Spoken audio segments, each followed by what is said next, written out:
نحمده ونصلي ونسلم على رسوله الكريم اما بعد فاعوذ بالله من الشيطان الرجيم بسم الله الرحمن الرحيم ان رسول الله صلى الله تعالى عليه وآله وسلم نهى ان يضحى بأعذب القرن والأذن آمنت بالله صدق الله العظيم وصدق رسوله النبي الكريم الأمين ببركته ان الله وملائكته يصلون على النبي یا ایھا الذین آمنوا صلوا علیہ وسلموا تسلیما الصلاۃ والسلام علیک یا سیدی یا رسول اللہ وعلی آلک واصحابک یا سیدی یا حبیب اللہ الصلاۃ والسلام علیک یا سیدی یا خاتم النبیین وعلی آلک واصحابک یا سیدی یا رحمۃ للعالمین۔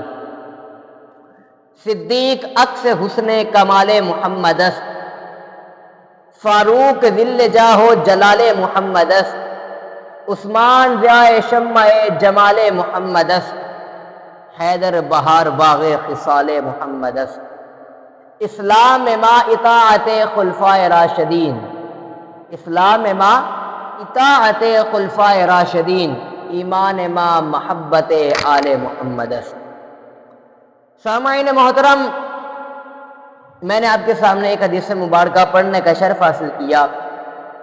حضرت علی المرتضی شیر خدا رضی اللہ تعالی عنہ نے فرمایا ان رسول اللہ نہا ان یضحی بأعذب القرن والأذن، فرمایا کہ رسول اللہ صلی اللہ تعالی علیہ وآلہ وسلم نے سینگ ٹوٹے، اس کا مطلب کیا ہے کہ جس جانور کے سینگ ٹوٹے ہوئے ہوں، جس جانور کے سینگ ٹوٹے ہوئے ہوں۔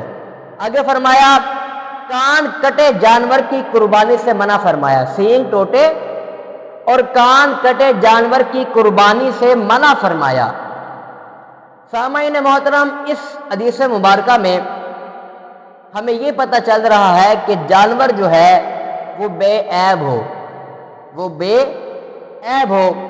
ہم قربانی کرتے ہیں جناب، لاکھوں روپیہ لگاتے ہیں، جانور اچھے سے اچھا لے کر آتے ہیں، تو ہمیں ابھی قربانی کے مسائل کا علم نہیں ہے، قربانی کے مسائل کا علم نہیں۔ ہم لاکھ، 2 لاکھ، 3 لاکھ، 5 لاکھ کا ہم جانور لے کر آتے ہیں، اللہ کی راہ میں قربان کرتے ہیں، لیکن ہمیں ابھی مسائل کا علم نہیں کہ جانور کیسا ہونا چاہیے، قربانی کیسے کرنی چاہیے، ہمیں ابھی اس کا علم نہیں۔ تو حضرات، آپ مسائل جانیے، سیکھیں مسائل کو کہ کس طرح اللہ کی راہ میں جانور کو ذبح کیا جاتا ہے، کس طرح ذبح کرنا ہے، قربانی کے فضائل کیا ہیں۔ تو یہ میں پچھلے بیان میں آپ کو سنا چکا ہوں، اگر آپ محروم رہ گئے ہیں تو آپ میری یوٹیوب سے ویڈیو کو دیکھ سکتے ہیں۔ تو سامعین محترم، اس حدیث پاک میں یہ بتلایا گیا کہ قربانی کا جانور جو ہے وہ بے عیب ہونا چاہیے، وہ بے عیب ہونا چاہیے۔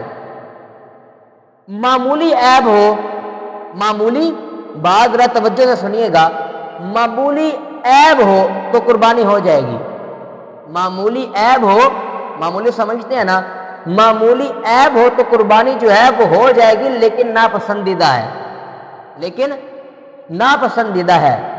اور زیادہ عیب کی صورت میں قربانی نہیں ہوگی۔ اگر معمولی عیب ہے قربانی ہو جائے گی، لیکن وہ ناپسندیدہ ہوگی۔